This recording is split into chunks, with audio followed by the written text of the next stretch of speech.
അച്ചമ്മ കുഞ്ഞമ്മയുടെ ഈ വരവ് ശരിക്കും ദൈവത്തിന്റെ നിയോഗ മോളെ. ധ്യാനിക്കാനും പ്രാർത്ഥിക്കാനും ദൈവം നിനക്കായി കരുതി വെച്ച ഒരവസര മോളെ ഇത്. ഈ വിവാഹത്തോടെ നീയും അഭിയേട്ടനും ഒരു പുതിയ ജീവിതത്തിലേക്ക് കടക്കുക. അതിനു മുമ്പ് ശരീരവും മനസ്സും ശുദ്ധീകരിക്കാനുള്ള മഹാഭാഗ്യം നിനക്ക് കിട്ടിയിരിക്കുന്നത്. പ്രാർത്ഥന നമുക്ക് തരുന്ന ബലം ഒരുപാട് വലുതാ മോളെ. ശരിയോ തെറ്റോന്ന് അറിയില്ല ചേച്ചി. എല്ലാം നല്ലതിനാന്ന് വിശ്വസിച്ച് നിന്നു കൊടുക്കുക ഞാൻ. ശരിയാ, 100% ശരിയാ എന്ന് വിശ്വസിക്കണം നമ്മള്. പരചിന്ത കൂടാതെ ഏകാഗ്രമായി ഒരേ വിഷയത്തിൽ ശ്രദ്ധയർപ്പിച്ച് നമ്മൾ ചെയ്യുന്ന സർവകർമ്മങ്ങളും ഉപാസനകളും ധ്യാനമായി മാറുന്നു എന്നാ അറിവുള്ളവര് പറഞ്ഞിട്ടുള്ളത്. പഞ്ചേന്ദ്രിയങ്ങളെ കീഴടക്കിയുള്ള ആ യാത്ര ചെന്നെത്തുന്നത് ദൈവത്തിങ്കല. പിന്നെ മോഹിക്കുന്നതെന്തും നിമിഷ നേരത്തിനുള്ളിൽ നമ്മുടെ കൈക്കുമ്പിളിലെത്തും. ഒറ്റ മോഹേ ഉള്ളൂ, ഒറ്റ ധ്യാനമേ ഉള്ളൂ, ഒറ്റ പ്രാർത്ഥനയേ ഉള്ളൂ. എന്റെ അഭിയേട്ടൻ ആ മനസ്സ് സ്വന്തമാക്കാനാ ഈ തപസ്സത്രേ. എനിക്ക് ഉറപ്പുണ്ട് മോളെ, ആത്മാർത്ഥമായി ചെയ്യുന്ന ഒരു പ്രവൃത്തിയും പാഴായി പോവില്ല. കണ്ണടച്ച് മനസ്സിരുത്തി പ്രാർത്ഥിച്ചോളൂ മോളെ, എല്ലാത്തിനും പരിഹാരം ഉണ്ടാവും.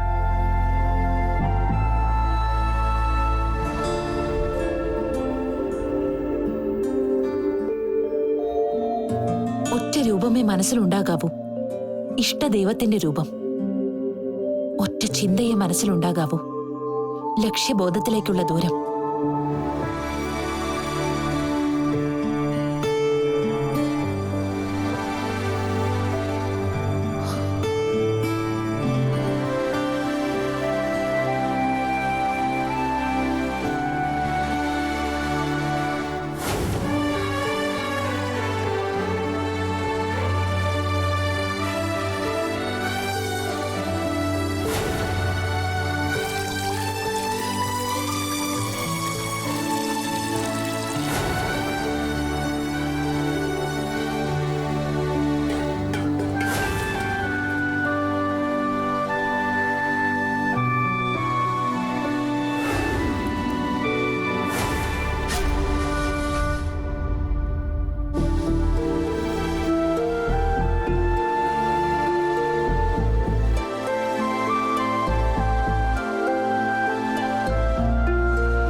എന്നോട് പൊറുക്കണം മോളെ. അറിയാതെ നേരത്തെ ചേച്ചി ഒരു വിവരക്കേട് പറഞ്ഞതിന്, സംയുക്ത സപ്തതി നമ്മുടെ ശത്രുക്കളാന്ന് പറഞ്ഞതിന് പാടില്ലായിരുന്നു. ഒരിക്കലും ഞാൻ അങ്ങനെ പറയാൻ പാടില്ലായിരുന്നു.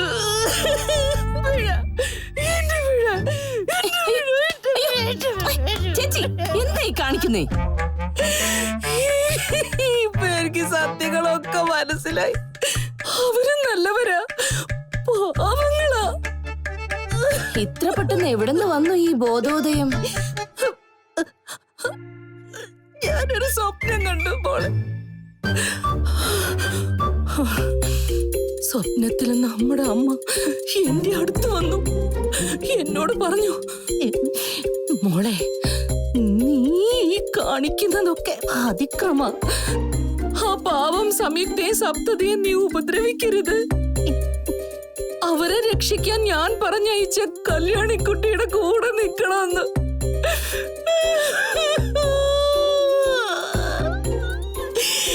ഞാൻ നോക്കിയപ്പോഴേ അമ്മയ്ക്ക് ചുറ്റും നിൽക്കുക. ആരാ? ഭഗവാന്മാര്, ശിവനും ശ്രീകൃഷ്ണനും ബ്രഹ്മാവും മുരുകനും എന്ന് വേണ്ട കലണ്ടറിൽ കാണുന്ന ഫുൾ ആൾക്കാരുണ്ട്. ദേ നോക്കിയേ, ഓർക്കുമ്പോ ഇപ്പോഴും എന്റെ ദേഹം കോരി തരിക്കുക. ആ നിമിഷം മുതല് ഞാൻ മാറി കല്യാണി. അമ്മയും ദൈവങ്ങളും പറഞ്ഞ എനിക്ക് അനുസരിക്കാതിരിക്കാൻ പറ്റുമോ? മാറിയാ ചേച്ചിക്ക് കൊള്ളാം. മാറി, അമ്മയാണ് മാറി. അല്ല കല്യാണി, ഈ 3 ദിവസം മാത്രം വ്രതം നോറ്റ ഗർഭിണിയാവുന്ന ഉറപ്പാ? സംശയം എന്താ? എന്നാ ഈ മരുന്ന് കമ്പനിക്കാർക്കൊക്കെ ഈ നെയ്യ് വാങ്ങിച്ചു വെച്ച് കവറില് പേരെഴുതി ഒട്ടിച്ച പോരെ? എത്ര കച്ചവടം നടക്കും? ഇതൊരു കച്ചവട ചരക്കല്ല, പ്രസാദമാ. ഭയഭക്തി ബഹുമാനത്തോടെ വ്രതനിഷ്ഠ തെറ്റാതെ സേവിക്കേണ്ട പ്രസാദം. അല്ല കല്യാണി, ഈ 3 ദിവസം മാത്രം വ്രതം നോറ്റ ഗർഭിണിയാവുന്ന ഉറപ്പാ? സംശയം എന്താ? എന്നാ ഈ മരുന്ന് കമ്പനിക്കാർക്കൊക്കെ ഈ നെയ്യ് വാങ്ങിച്ചു വെച്ച് കവറില് പേരെഴുതി ഒട്ടിച്ച പോരെ? എത്ര കച്ചവടം നടക്കും? ഇതൊരു കച്ചവട ചരക്കല്ല, പ്രസാദമാ. ഭയഭക്തി ബഹുമാനത്തോടെ വ്രതനിഷ്ഠ തെറ്റാതെ സേവിക്കേണ്ട പ്രസാദം.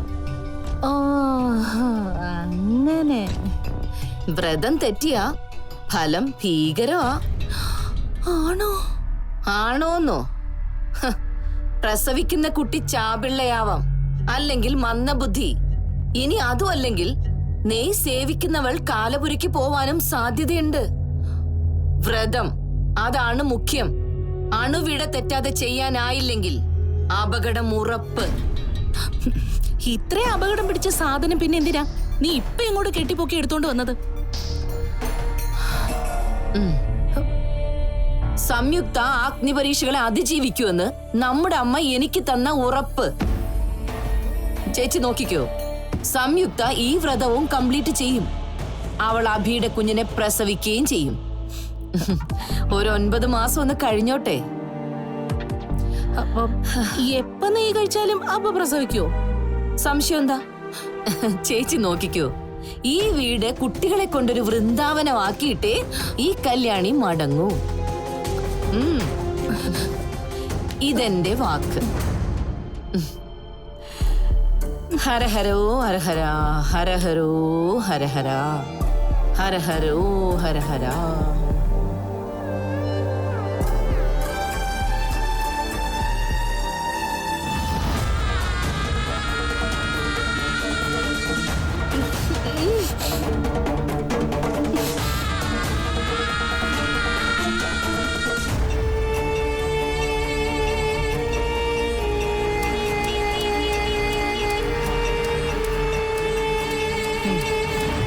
ഇനി നോക്കി നിന്നിട്ടേ കാര്യമില്ല നാത്തുനെ.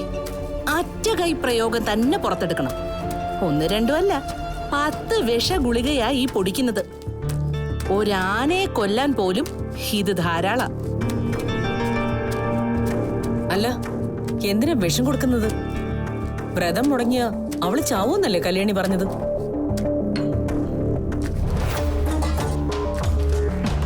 അതെ നാത്തുനെ, പക്ഷെ അത്രയ്ക്ക് റിസ്ക് എടുക്കാനും വെയിറ്റ് ചെയ്യാനും നമുക്കിപ്പോ പറ്റുമോ? വ്രതം മുടക്കാൻ നമ്മളോരോ അഭ്യാസങ്ങൾ ഇറക്കും. അതൊക്കെ അവളുമാര് യൂണിയൻ ചേർന്ന് കൃത്യമായിട്ട് പൊളിക്കുകയും ചെയ്യും. നമ്മളെന്തിനാ നാത്തുനെ വെറുതെ സമയം കളയുന്നത്? ഇതാവുമ്പോ ആ കല്യാണിയുടെ മണ്ടക്കിരുന്നോളും എല്ലാം. അവള് കൊടുത്ത ദിവ്യ നെയ്യ് കഴിച്ച് സംയുക്ത ദിവംഗതയായി. എങ്ങനെയുണ്ട്? അത് കൊള്ളാം. അംഗവും കാണാം, താളിയും ഓടിക്കാം. സംയുക്തയെ കൊല്ലുകയും ചെയ്യാം. ആ വകയില് കല്യാണീനെ നൈസായിട്ട് തട്ടി അകത്തിടാം. പക്ഷേ നെയ്യിൽ നമ്മൾ എങ്ങനെ വിഷം കലർത്തും? ആ കുടത്തിന്റെ അത്ഭുത ശക്തി കൊണ്ട് അതീ തൊട്ട കറണ്ട് അടിക്കുന്നല്ലേ നാത്തും പറഞ്ഞത്.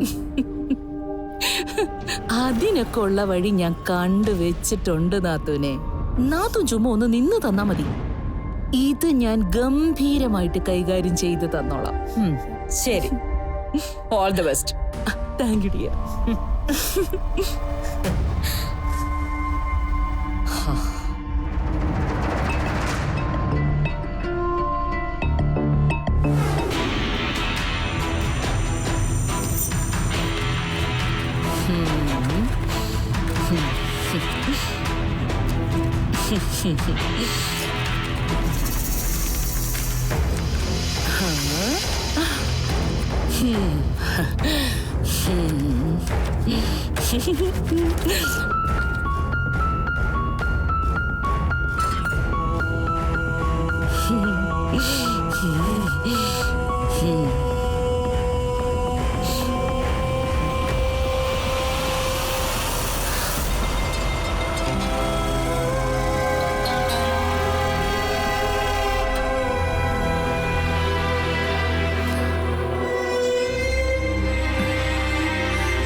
കുഴപ്പമില്ലല്ലോ.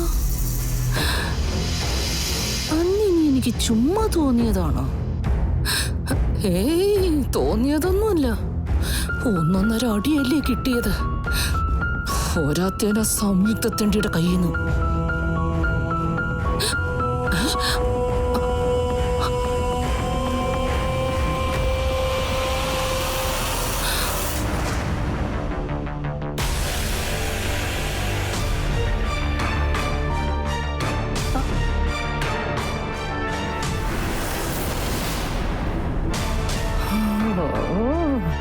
അമ്പടി ഭയങ്കരി. അപ്പൊ നീ കറണ്ട് കൊടുത്ത് വെച്ചിരിക്കുക അല്ലേ? ശരിയാക്കി തരാടി.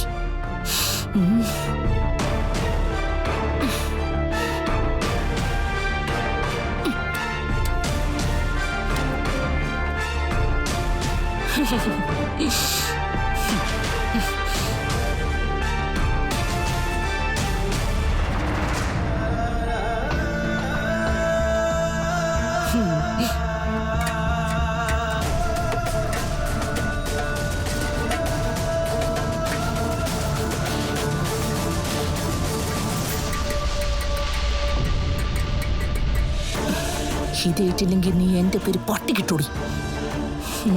നാളെ നേരെ ഒന്ന് വെളുത്തോട്ടെ.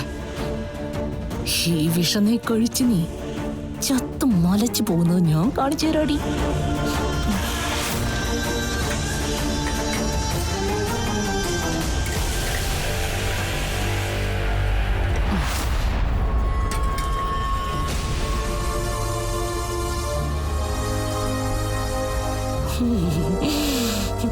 അവിടെ ഒടുക്കത്തൊരു കറണ്ട് അല്ല.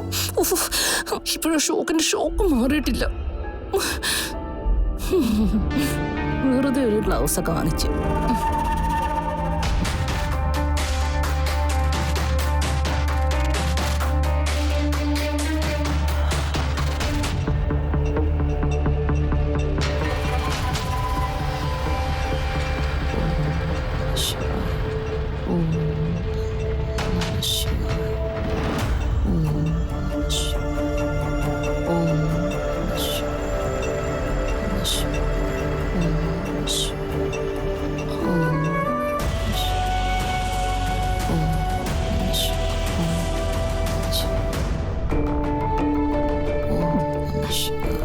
കല്യാണിയമ്മേ.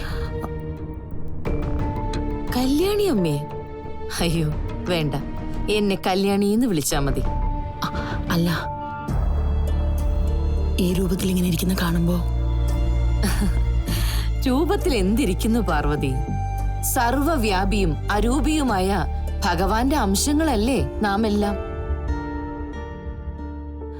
പിന്നെ ഓരോരോ രൂപങ്ങൾ, ഭാവങ്ങൾ, നാമങ്ങൾ ഒക്കെയും നശ്വരങ്ങൾ. ഏത് നിമിഷവും ഉപേക്ഷിച്ചു പോവാവുന്ന കുപ്പായങ്ങൾ. ഞാൻ വന്നത് കല്യാണിയുടെ ഒരു കാര്യം ചോദിച്ചറിയാനാ. ദൈവാംശമുള്ള ആളല്ലേ? ചോദിച്ചോളൂ. എന്റെ മക്കളുടെ ഭാവി ഈ വീട്ടിൽ സുരക്ഷിതാണോ കല്യാണി? എന്താ എന്താ ചിരിക്കുന്നേ? എന്തെങ്കിലും കുഴപ്പമുണ്ടോ കല്യാണി? പ്രവചനത്തിന്റെ കാര്യം ഓർത്ത് ചിരിച്ചതാ. പ്രവചനം കൊണ്ട് ആർക്കെന്ത് പ്രയോജനാ പാർവതി? വിധിയെ മാറ്റിമറിക്കാൻ പറ്റുമോ? ഈ ഭൂമിയിൽ ഒരു പുൽക്കൊടിയെ പോലും വിധിയെ വെല്ലുവിളിച്ച് നമുക്ക് പിഴുതു മാറ്റാനാവില്ല.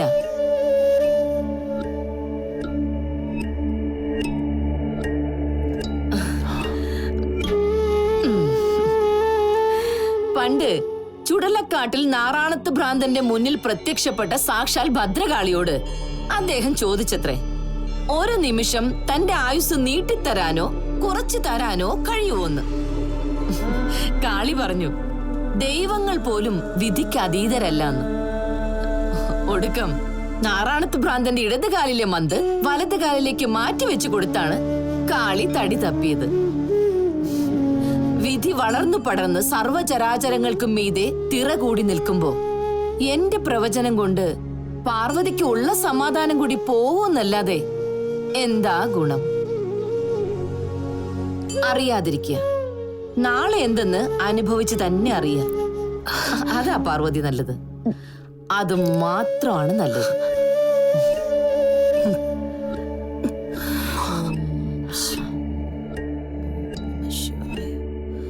ഓം നമഃ ശിവായ. നമഃ ശിവായ.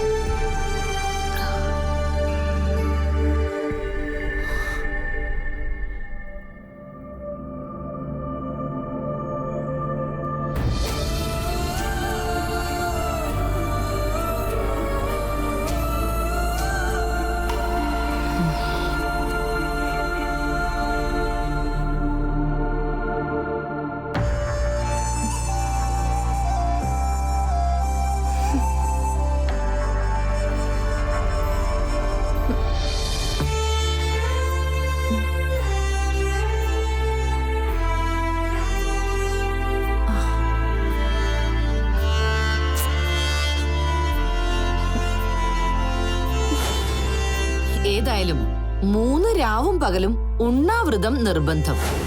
ശരിക്കും പറഞ്ഞ ജലപാനം പോലും പാടില്ലെന്ന ആ ശാസ്ത്രം.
വിശന്നിട്ട് വയ്യല്ലോ.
എന്താടി എന്തായി കാണിക്കുന്നേ?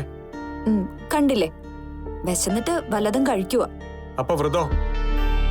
അച്ചമ്മ കുഞ്ഞമ്മ പറഞ്ഞതെല്ലാം ഇത്ര പെട്ടെന്ന് മറന്നുപോയോ? ജലപാനം പാടില്ല. വ്രതം തെറ്റിയ ദോഷമാ. ആർക്ക് ദോഷം? അത് പിന്നെ പട്ടിണി കിടന്ന് ഞാൻ ചത്ത നിങ്ങൾ സമാധാനം പറയോ? ചുമ്മാ ഇല്ലാത്ത കുറെ ആചാരങ്ങളും പറഞ്ഞ്. ഇല്ലാത്തൊന്നുമല്ല. അച്ചമ്മ കുഞ്ഞമ്മ അങ്ങനെ വെറുതെ ഒന്നും പറയില്ല. നമ്മുടെ നന്മയ്ക്ക് വേണ്ടിയല്ലേ. എന്ത് 3 ദിവസം നെയ് സേവിക്കുമ്പോ ഞാൻ ദിവ്യഗർഭം ധരിക്കുന്നതോ? അഭിയേട്ടൻ ജീവിക്കുന്നത് ഏത് നൂറ്റാണ്ടിലാ? ഇതൊക്കെ മഹാഭാരത കാലത്തെ വ്യാസന്റെ ഭാവനയാ. ആയിക്കോട്ടെ, പ്രായമായിരിക്കുന്ന അച്ചമ്മ ഒരു കാര്യം പറഞ്ഞ് അയക്കുമ്പോ ഓ, അതാണല്ലേ ഇപ്പൊ കാര്യം. അല്ലാതെ നമ്മുടെ നന്മയല്ല. നീ ചുമ്മാ എന്നെ ഇറിറ്റേറ്റ് ചെയ്യല്ലേ? സത്യം പറയുമ്പോ എങ്ങനെ അഭിയേട്ട ഇറിറ്റേഷൻ ആവുന്നേ?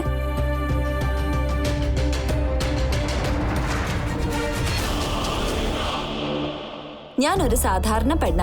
മജ്ജയും മാംസവും വിചാരങ്ങളും വികാരങ്ങളും ഒക്കെ ഉള്ളൊരു പെണ്ണ്. നാടകം കളിക്കുന്നതിനും ഇല്ല ഒരു പരിധി.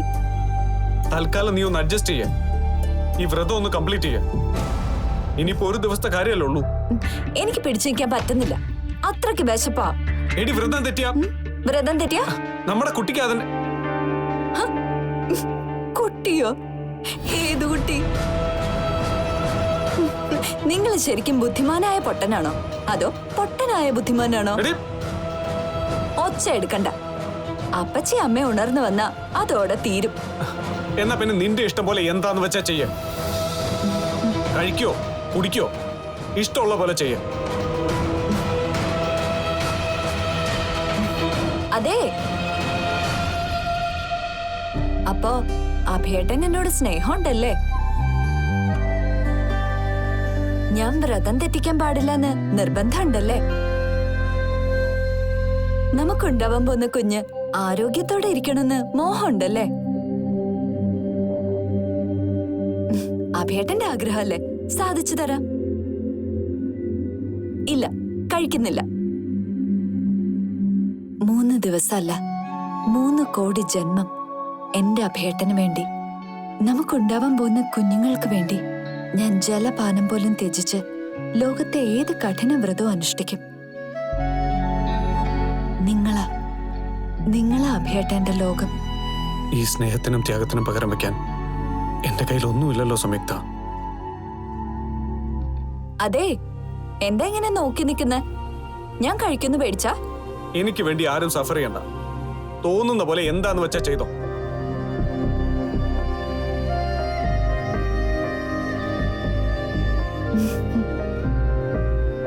മതി, എനിക്കിത് മതി അഭിയേട്ട. ഈ ജന്മം മുഴുവൻ ഓർക്കാൻ, ഓമനിക്കാൻ.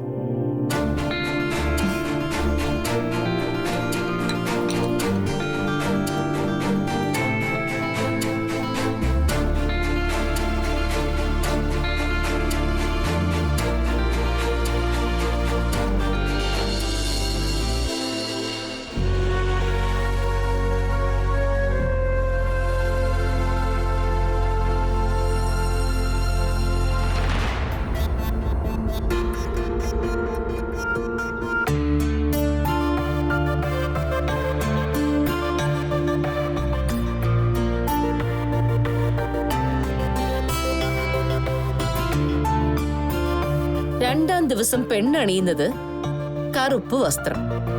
മരണത്തിന്റെ നിറമെന്ന് ചിലരൊക്കെ പറയുമ്പോ ഞാൻ പറയും ഇത് മരണത്തെ തോൽപ്പിച്ച നിറമാണെന്ന്. മരണത്തെ തോൽപ്പിച്ച് പ്രണയം വരിക്കുന്ന പെണ്ണിന്റെ പ്രതിജ്ഞയുടെ നിറമാണിതെന്ന്.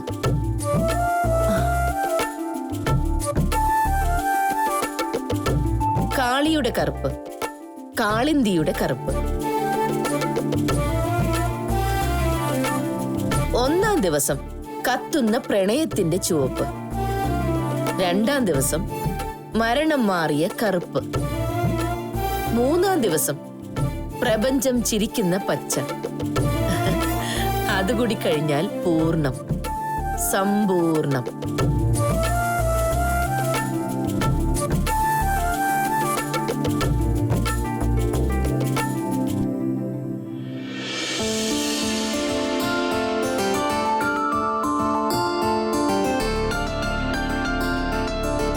ആദ്യം നീ സിന്ദൂരം തൊടിയിച്ചു കൊടുക്ക്.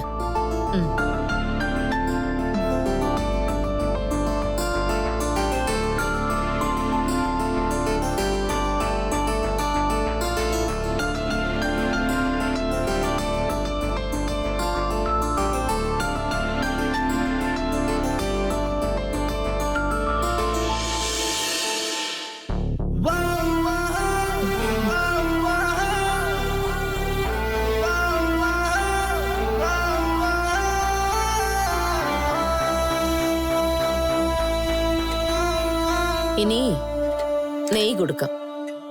ദാ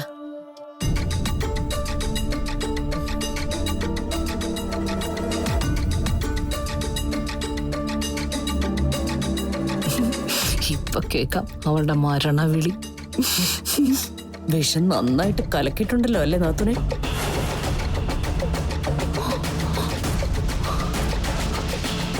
പിന്നെ അല്ല, നല്ല കൊലക്കനായിട്ട് കലക്കിയിട്ടുണ്ട്.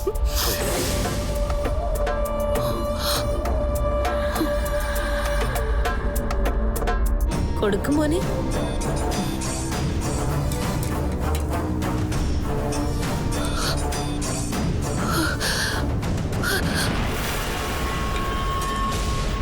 അയ്യോ കഴിക്കല്ലേ.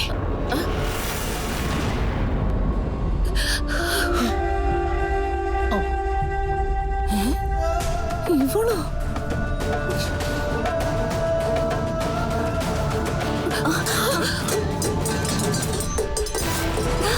ഇത് കഴിക്കരുത്. വേഗം വാ, ഇനി ഇവിടെ നിന്ന് അപകടം.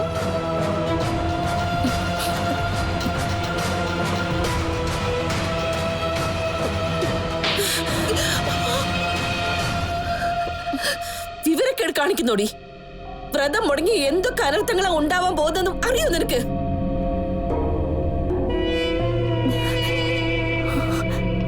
ഇത് കഴിച്ചിരുന്നെങ്കിൽ അതിലും വലിയ അനർത്ഥം ഉണ്ടായേനെ.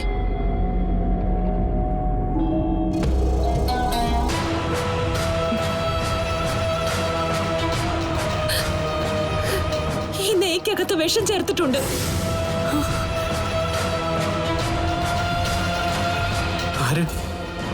ആര് ചേർത്തു?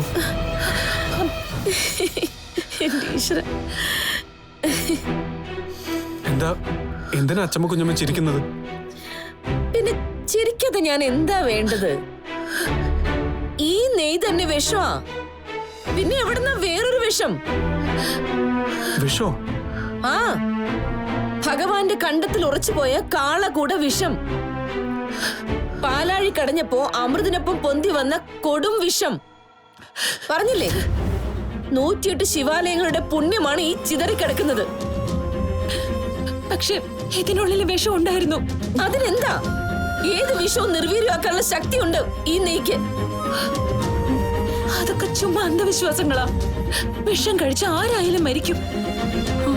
ആ മരണത്തെക്കാൾ ഭയങ്കരവാ ഈ വ്രതം മുടങ്ങിയാൽ സംഭവിക്കാൻ പോകുന്ന ദുരന്തം.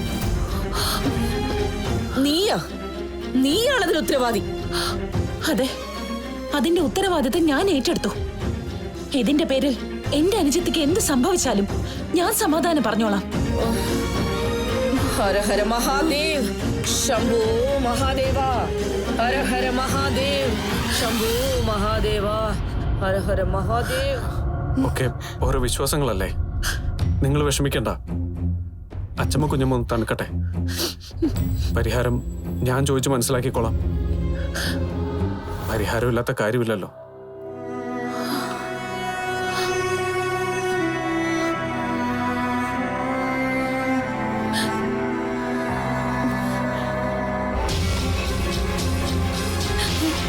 മോളെ, ചേച്ചി